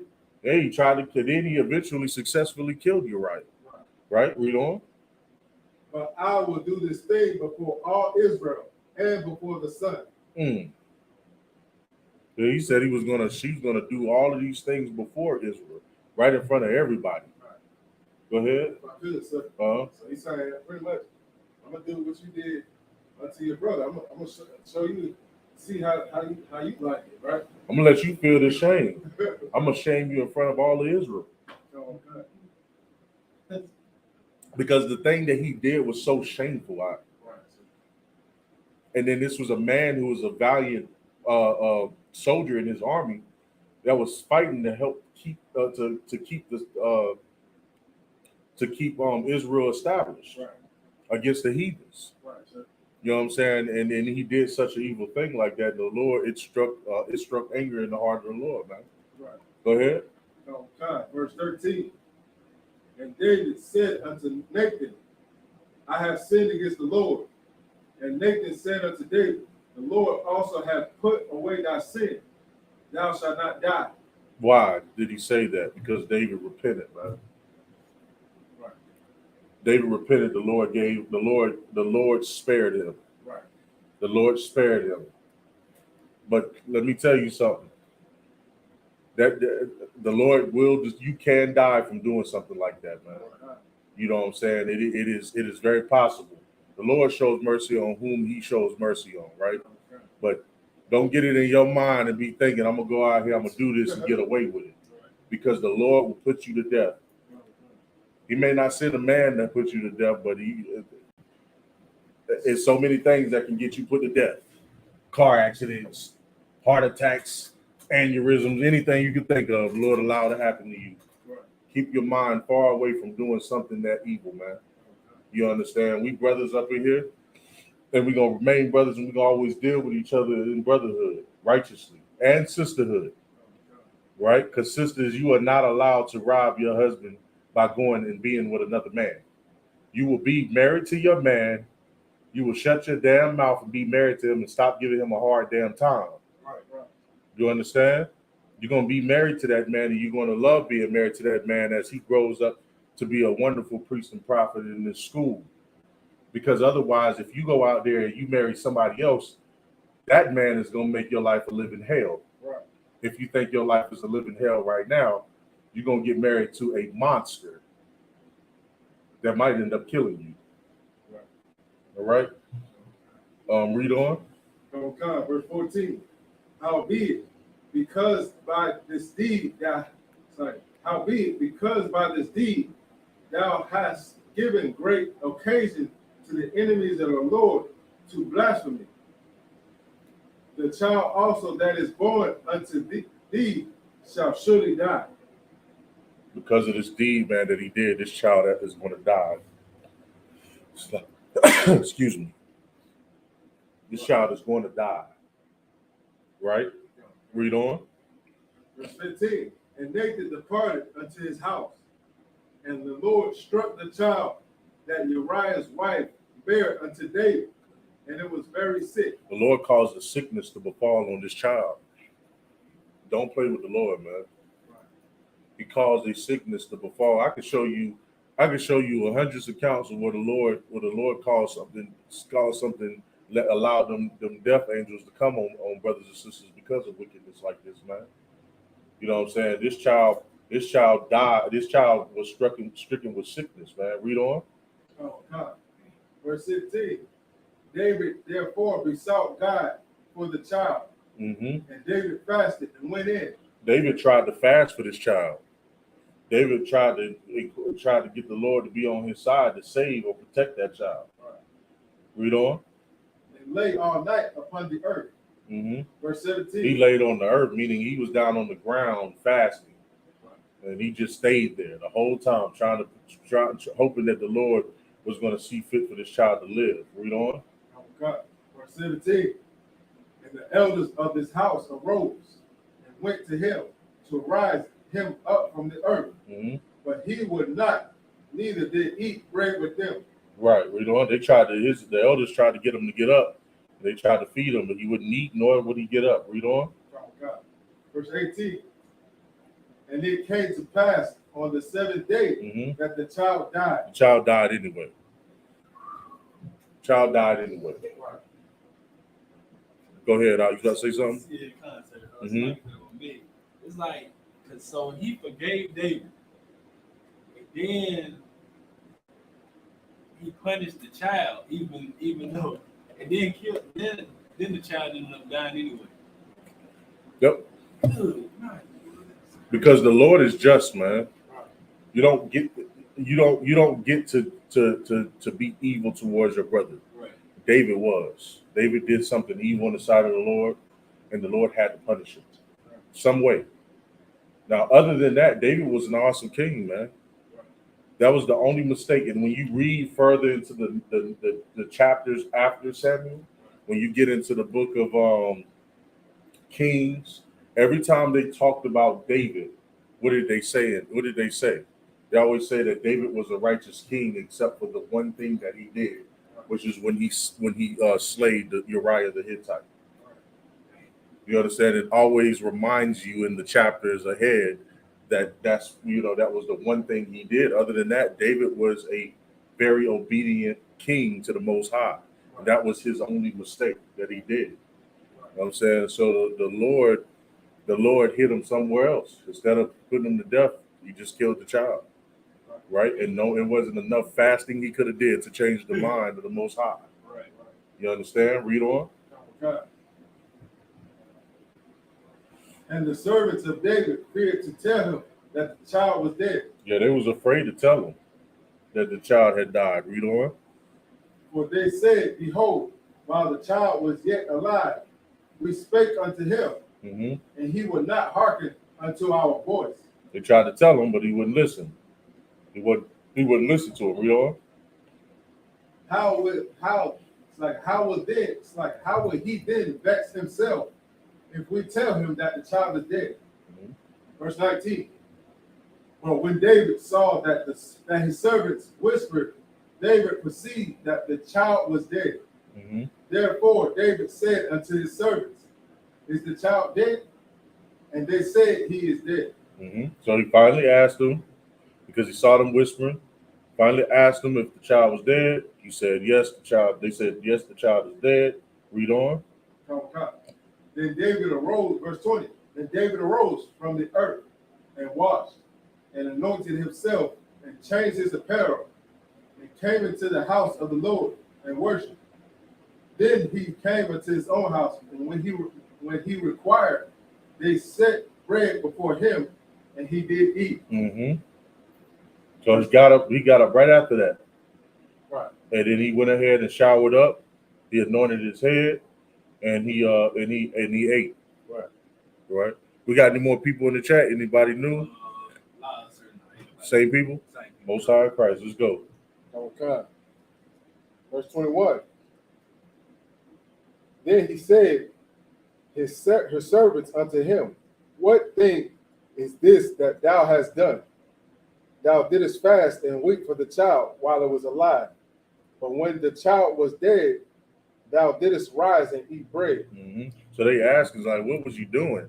Like, you was down there on the ground, you was fasting when the child was alive, but then you got up and washed your face and ate some food and everything after you found out the child was dead. Read on. Okay. Verse 22. And he said, while the child was yet alive, I fasted and wept. For I said, who can tell whether God will be gracious to me that the child may live? David did that in an attempt to provoke the Lord to save the life of that child. Right. That's what he was doing that for. Yeah, he was hoping that he could save the life of that child, so he fasted for those 7 days. What he did pleased the Lord, even though he still took that child, it still pleased the Lord that he did that. Right? Read on. Okay. Verse 23. But now he is dead. Therefore, should I fast? Yeah. So wherefore should I continue fasting? This child is dead now. I fasted so that I could hope that the Lord would be gracious to do what? To save this child. So what would be the point of me continuously fasting? Right. The child is dead now. He's gone, and fasting is not going to bring him back to life. Read on. Okay.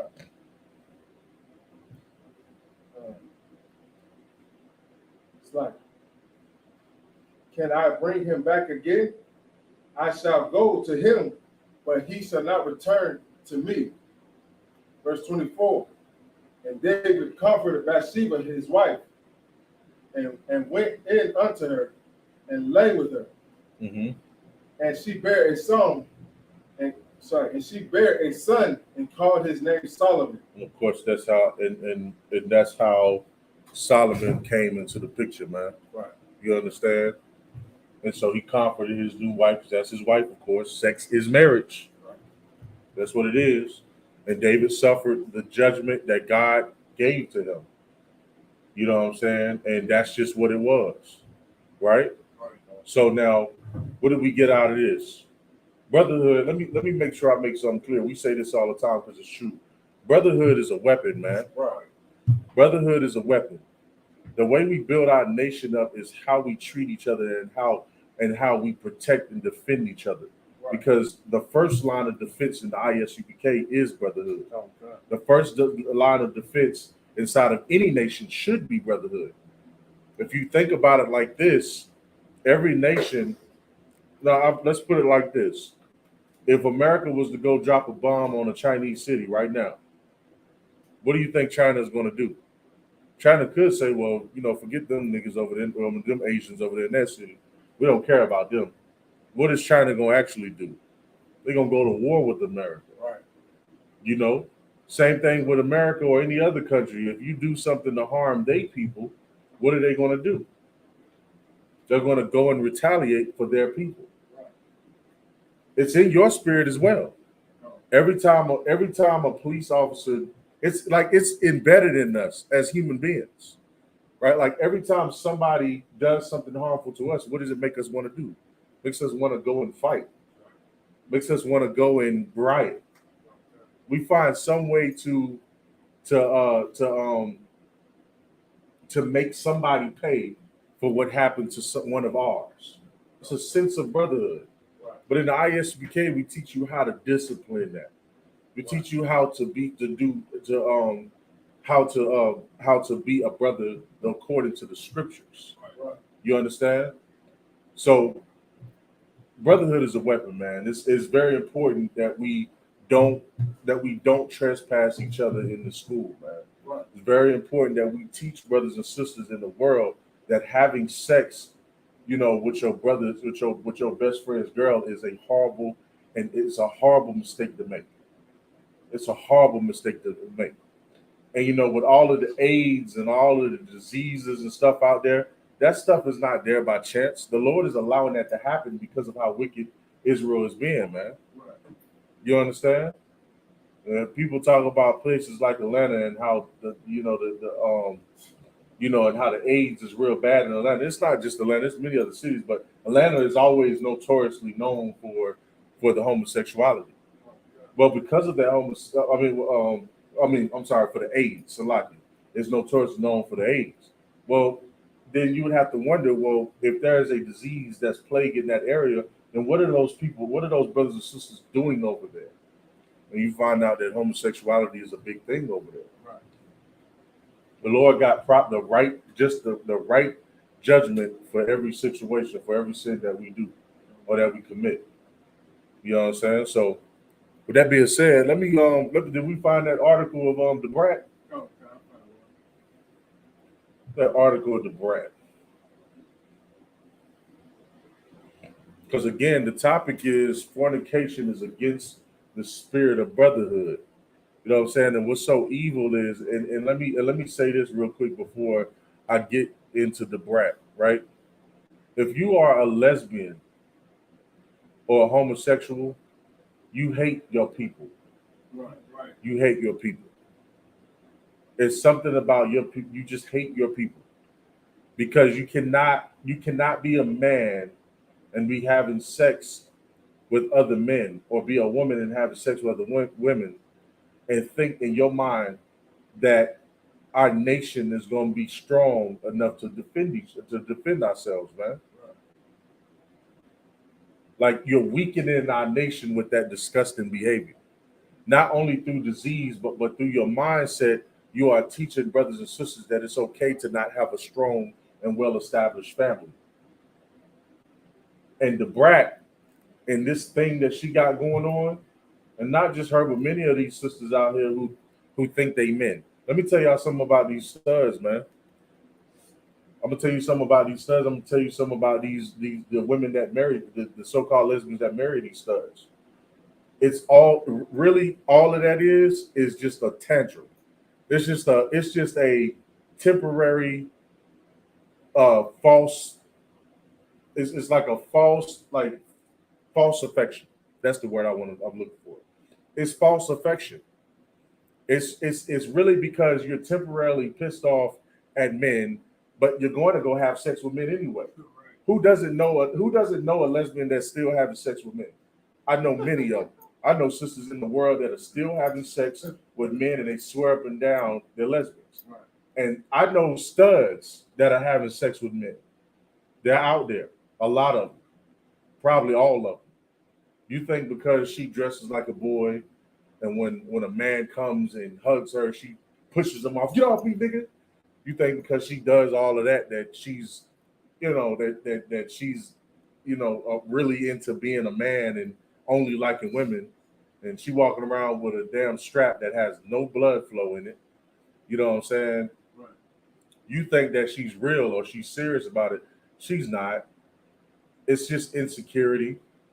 They say them studs are really the biggest simps out of all of them. Right. Because they want so badly to be in a relationship with some woman who really is just beefing with her man. Right. They just going through something. Right.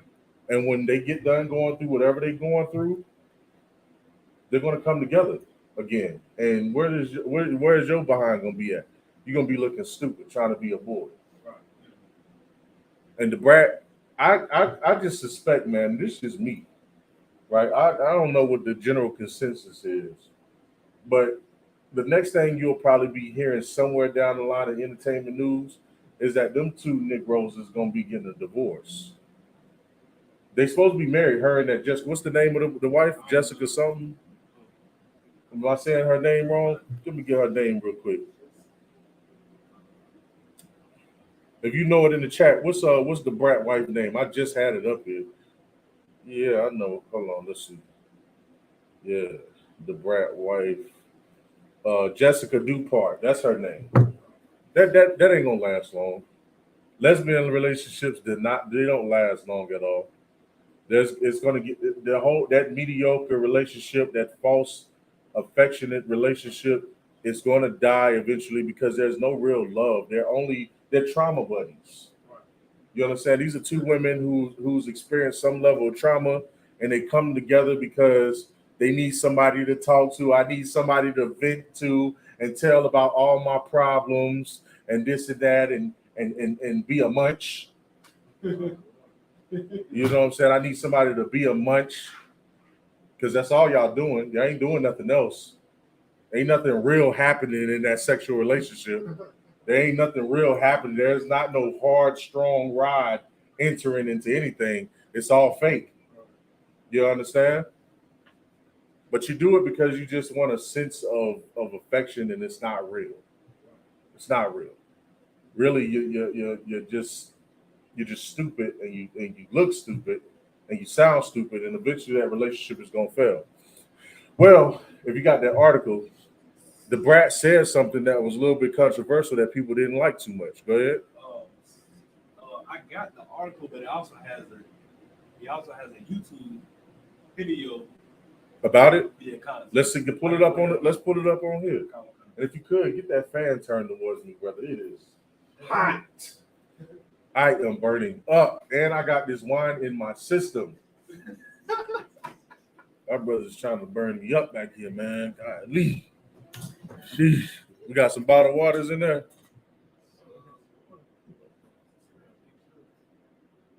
I took a cup of that water. That's what I need.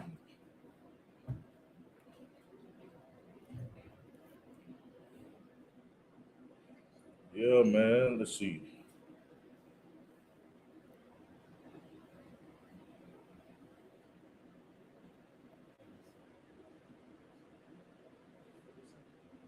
Yeah, that's perfect. I like that. That's perfect, guy. While we wait for him to get that, anybody got some questions about the topic? Anybody got some comments or anything?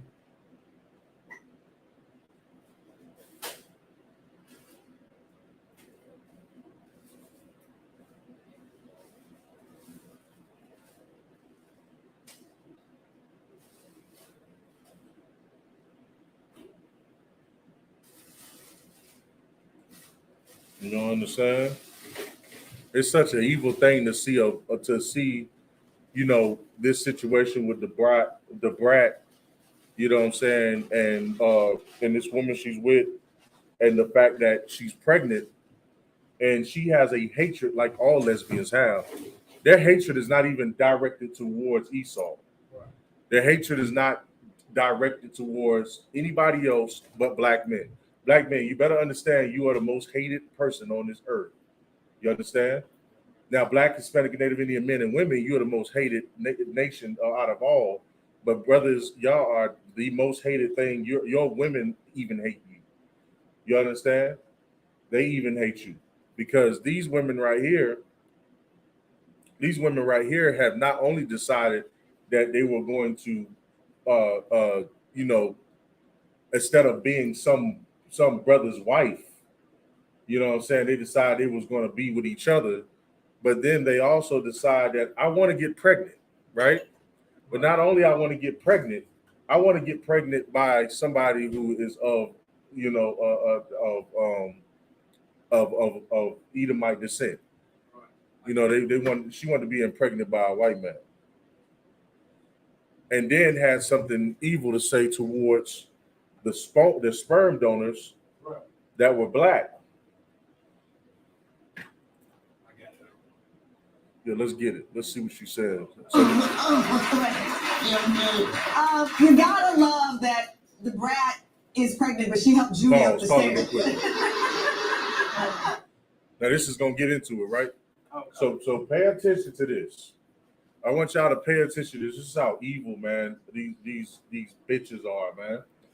You know what I'm saying? Take it how you want to take it. I'm calling them that because that's exactly what they are according to the Bible. Right.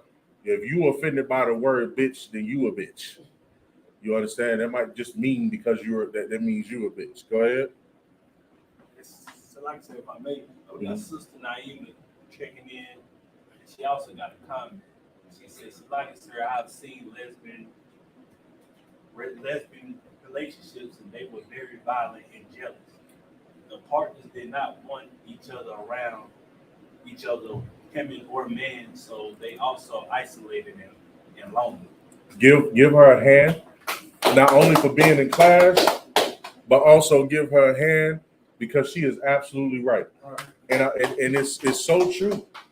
Those relationships are extremely violent. We talk about domestic violence amongst black men and women, but you don't have a clue as to how evil those relationships are inside of those lesbian and them gay relationships. Matter of fact, almost 85 or 90% of them fight videos that you see all on damn YouTube and all on Facebook are between some faggot Salakia, some homosexual Salakia, and or some two bitches that are lesbians, that are squeezing each other's breast and funneling each other because that's all they can do. Because nobody has a real penis in that relationship. There ain't no real blood flow inside of that penis. It's just a big piece of plastic that they shoving up each other's tail, man. You're shoving plastic. If you lesbian, hear this. You are shoving plastic in your tail. That's all you doing. It ain't nothing real about that. The woman who's putting it inside of you, she's not even really feeling nothing. She's fake moaning because it's not real. You need to get with a man that's gonna make you moan for real. That's gonna really make you have an orgasm. Right. Ooh-wee, I bet you'll like that. You understand, Reed? Play it. I was expecting you to come out with your half top. You're a little more demure today. How are you feeling? I feel good. I'm sleepy a lot. I sleep all the time, and I'm short of breath. How old is the brat? Like 40 or 50. 40, 50 years old. You see, this is like a mental disorder. Look at her, right? This is a 40. Let's get her real age. I like to know her real age. Find out what her real age is. Then I'm gonna say what I'm gonna say. Ooh, she is 49. This woman is 49 years old. Do you see how she's dressed? This is a 49-year-old woman dressed like a man, like a you know what I'm saying? Like it's weird how she dressed, man. You know what I'm saying? Like you look at all of the pictures that she wants to be such a man so bad, and it looks crazy. You know what I'm saying? Read on. Play it. Short breath. Yeah. I know that you did an interview with People Magazine right after you announced that you conceived and it was successful, and you said something to the effect of you never thought motherhood was in the cards for you. Yeah, I didn't. I think because I didn't get pregnant in my younger years that, it just wasn't in the cards for me. Stop You know, for a when second. My question is why is she the one getting pregnant? Ain't she the man in the relationship? She the stud, right? I thought the studs were supposed to be getting the feminine one pregnant. I thought she was the one that was supposed to get pregnant. This doesn't even make sense to me. Go ahead, So like I said, if I may, the reason they do that is because the female doesn't want to mess up her body. She doesn't want, because it's another situation. I can't remember that sister's name. It's another couple, famous couple. She did the same thing, and now her and that woman separated, and now she's a full-blown female. Now she went back to being a female. Now she a full-time mother, and that other lady that she was with, they are no longer together no more. And now she's a full-blown lady. That's because it ain't no love in that. Right. There's no love inside of this, man. Because, in other words, what you telling me is that had it been the other way around and the other girl had got pregnant, she wouldn't be no longer attracted to this woman no more. Right. What would have happened is they would have broke up off the strength of her gaining some weight or not looking as good anymore because she had a whole baby. Ain't no real love in it, man. It's just absolutely disgusting. It ain't nothing real about these relationships, man. They're violent and they're disgusting. Go ahead, Like I said about me, before I came into the truth, my sister, she's a dyke, actually. And she asked me to be a sperm donor for her girlfriend. Man, come on, man. That's hella dysfunction. That's hella dysfunction. And don't even know what it would have caused between y'all if you had did it. It could have caused y'all to have fell out with each other and lost love for each other over something like that. Right. You know what I'm saying? It's just evil. It's dysfunction. Go ahead. We got any comments? Oh no, go ahead. You about to say something? I was about to ask, who's Jessica Dupart? Who's that? That's the brat's wife. Yeah, what does she do? Oh, like what is? I'm not sure what her what her profession is. Oh, okay. I think she's into fashion or something. Go ahead. Also, like I said, they stay fighting because they really want something real. That's the truth, man. Give them a hand. Right. They are some trauma buddies, and they're really miserable. They're miserable because they both want sex, but they don't want to just their pride is so set in that they just won't go and be with a man because they don't want to be submissive. Right. They don't want to be submissive to a man. So they're just gonna miss out on all the you know, I'm not saying they should go be hoes, but they're missing out on ride. Right. They're missing out on ride just because they don't want to be submissive to a man. And it makes them stupid. It make them look stupid. Make them do that. And this, of course, when you see a woman dressed like that, always dressing like a man, it's because for years of her life, she's always been told that she was either ugly or mannish looking. I know that because I witnessed that happen before to a sister over and over again all her life until she eventually just decided, well, I guess I'm a man. Right. Read on. I mean, keep on it. Young, you're not supposed to get pregnant. Little times when you like messing around and stuff, you're like, oh my God, I'm gonna get kicked out the house. And you pray for your cycle to come. Pause that real quick. What's so crazy about this is they're talking about this like this is normal.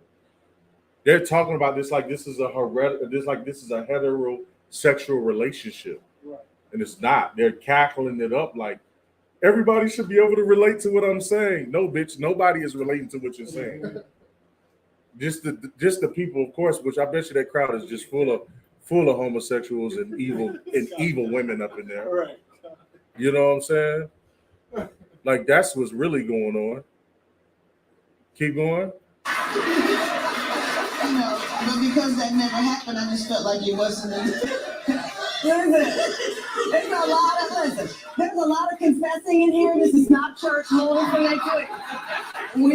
We all understand. But you so here you are, and Mother's Day is around the corner. It's your pre-Mother's Day. Yeah, that's crazy to me. Yeah, at 49. At 49.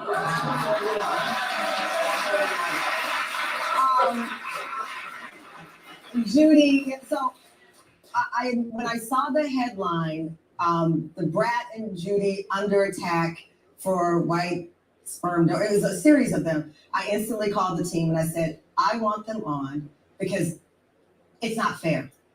It is not fair because there are facts behind it, which you tried to reveal. So let's just get to the heart of it. So you decided you're going to be parents. I know that you've gone through a lot of surgery, fibroids. You weren't sure, miscarriage. This has been a journey, a journey. Backtrack before it all, the egg retrieval. Did you know much about sperm donation? No, we actually thought we was going into it, and just that was the easy part because there's so many donors. So that's because you see stories every day. One man, 500 children, right? So you figure. So we never thought that would be an issue at all. So we never worried about it. We were more worried about the whole IVF process where she had to get shots in her stomach in the beginning and take all these hormonal medicines. And then I had to give myself shots and she had to give me shots. And then she ended up in the hospital with blood clots in her lungs once they retrieved their eggs. Then she had an enlarged heart. It's just on and on, like constant things. And then I ended up having a miscarriage and I had polyps in my uterus. It was just. The Lord didn't want that. She over there talking about all the stuff that was going on with her because the Lord didn't want that, man. Right. Like Christians overlook this right here. They don't see like back in ancient times when this stuff was happening to you, the first thing you would want to inquire, like, why is the Lord doing this to me? Not these proud, stinking, disgusting Christians, man. They proud. They don't never look at it like this is the wrath of the Lord on me, man. They look at everything like, I got through this. I'm a survivor. I made it. And then they try to pin it on the Lord and say, well, the Lord was by my side. It's just wicked and evil. The Lord is against this. But these Christians try to make it seem like the Lord is with that shit, man. Keep going. So many different things, but we thought when we got to the donor part, it would be a breeze. It would be easy. Yeah, there were thousands. When you went in to have that meeting, to talk about the sperm donor. Let me first ask, did you ever consider a family member, or is that even something you can do? We felt like we wanted it to be somebody anonymous. Okay. We didn't want anybody to ever come back and be able to say, hey, I'm a parent, right, or I'm your father, or anything. Especially when you're dealing with a celebrity. Right. Yeah. I understand that. So you go to the sperm bank, right? I'm assuming. 3 different reputable ones. 3 different hopefully reputable. Yeah, you're right. You can't walk in anywhere.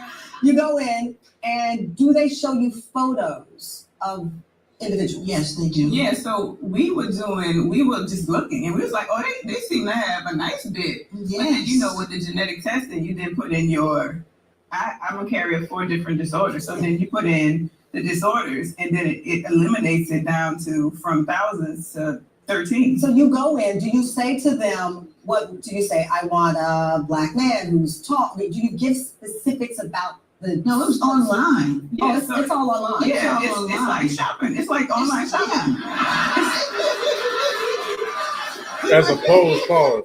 As opposed just to naturally finding you a man and being married to him and him impregnating you. You got to go online because y'all want to be some stinking, filthy lesbian broads, when you could just go and get you a man and get pregnant. It just makes no sense. Keep going. We was rolling. Okay, so Judy, I love how you describe. So we're on Sperm Mart. we're at Sperm Mart, and we're going through. Look it up. So on the website or whatever, you see the picture and you see the description of the person. Yes. As you are scrolling, are you noticing? Wow, there are not a lot of. No, we were first scrolling. There was a lot of some of everybody. There's a lot of black people, but once you put in her genetic testing results, which is like 4 different carriers, she doesn't have these diseases, but they run in her bloodline. She's the carrier of them. So those cannot match with the donor. Gotcha. That could be negative. So now you shrink down to thousands to hundreds. Well, so it went from thousands to a few hundred, and then when we put in black, there was 1, but then there was none, because it was a black guy, but then his profile wasn't that deep. So here's what happens next, right, in the story, and this is part of why we're gonna go to this part. Okay. on the show, on your show, you have a reaction to the photo of or the image of this one Black donor. Let me play the clip from the show. Let's play. Hey, Dr. A. Morning. How are you? We doing okay. But we looking through the cryobank thing from the ones you gave us, but we don't see no Black people. Yeah, that's a problem. And it went from thousands of donors down to 224 donors. And one of them is Black. Right, so this is an important issue. Unfortunately, there are just not enough Black donors, Black sperm donors, Black egg donors. So unfortunately, the pool is limited for Our baby daddy came Well, Black. the thing is, not if all you look like Jiminy Cricket. The thing is, one of the Black people I saw, that thing is not, that thing ain't gonna be looking like my child. Take it back. Take it back. That's what she said. Take it back. That was the Jiminy Cricket thing that she said. To 224 donors. And one of them is Black. Right, so this is an important issue. Unfortunately, there are just not enough Black donors, Black sperm donors, Black egg donors. So unfortunately, the pool is limited for Our baby daddy came Black. Well, the thing is, not if you all look like Jiminy Cricket. The thing is, one of the Black people I saw, that thing is not, that thing ain't gonna be looking like my child. Stop. She referred to the brother as a thing, and it's the Jiminy Cricket. Basically saying, that's just evil, man. It's ridiculous. So my child ain't gonna look like Jiminy Cricket. My baby daddy can't look like no Jiminy Cricket because I don't want my child looking like Jiminy Cricket. The brat 49 years old, and that vagina is ran down, and she want to talk about Jiminy Cricket. Go ahead, up. Slice. And if I could, for one, they wonder why they can't find many Black donors. For one, brothers ain't trying to donate their sperm to anybody. that they're not gonna be, that they ain't gonna be in their child, in their child's life, for the most part. That's some Esau stuff. Esau, they'll happily donate some sperm because they just wild beasts. Ain't no Negro, no Black man, Hispanic man about to do that. Like, what in the world? Exactly. You in my hand, man. It's a sad state of affairs, man.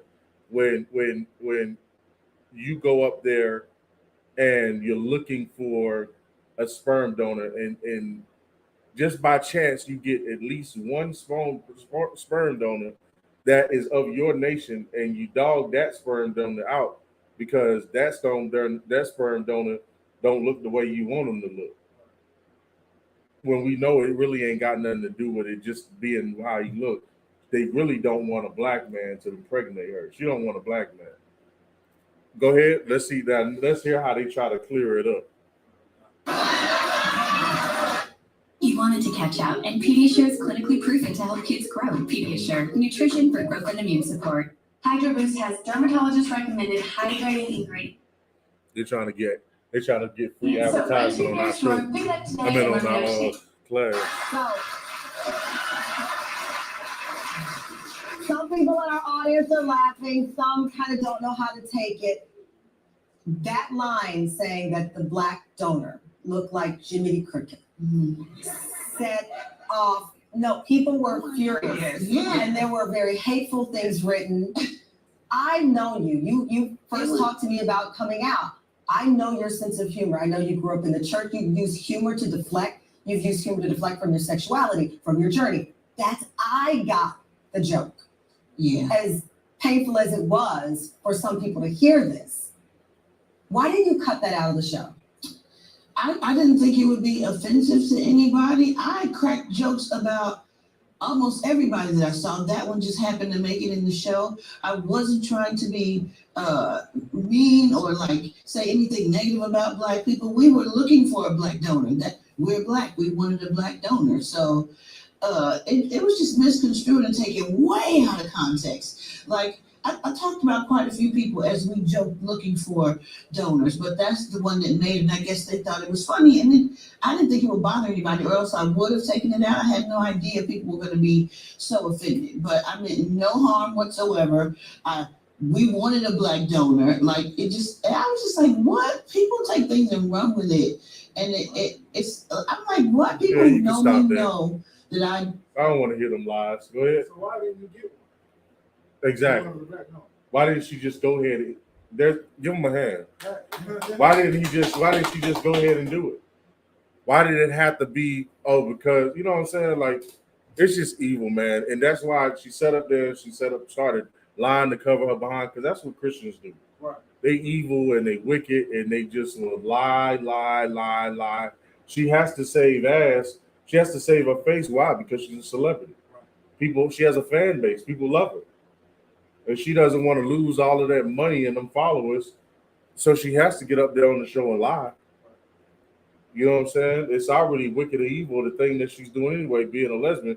But then on top of that, she wants to defame or say something evil towards the black community. You know what I'm saying? That was a shot. That was really a shot. That's how she views black men. You know what I'm saying? Talking about some Jiminy Cricket. But what would she have said if it was a white man? Probably wouldn't have said nothing. What would she have said if it was an Asian or an African man or an Arab man? What would she have said about that? No, she went right for the Jiminy Cricket joke, because why? People always associate us with looking like something. I mean, have you never heard of a nigga being called a monkey or being called a roach? Like every nation calls us different things like that. So when she said that, the reason why people was in the uproar, because it felt like a direct attack towards black men, in which everybody who felt offended by that was right to feel offended by that, because that is instilled in us. But she wants to try to play it off like, oh, it wasn't meant like that. Nah, that's instilled in you. How you feel about black men is what came out of your mouth. That's the reason why everybody was in the uproar, not just a few people. A lot of people was up in the uproar about that because it was offensive. And she said, I didn't think it was going to offend. Watch your mouth then. Watch your damn mouth. Christians don't know how to watch their mouth. You come in the ISPK, we'll teach you how to watch your damn mouth. Learn how to shut the F up and guard your tongue and know what to say and what not to say around here, man. You know what I'm saying? Time is just 9:08 down. It's a lot. Yeah, I'm going over. I was going to get this one scripture. I'm going to go ahead and pass the class over to Precinct Officer Akaz Amar.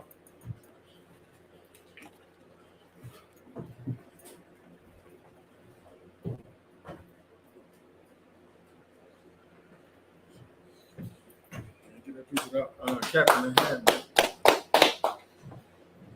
This is ISPK security announcements. We have an ISPK started 1 West, 125th Street, out of Harlem, New York, under Commander General Hunter. Rule for new brother or sister. When a new brother or sister comes to the school, they are off limits for 6 months. They're here to share themselves for the world. They're here to be saluted only. If they need transportation, the teacher will arrange it.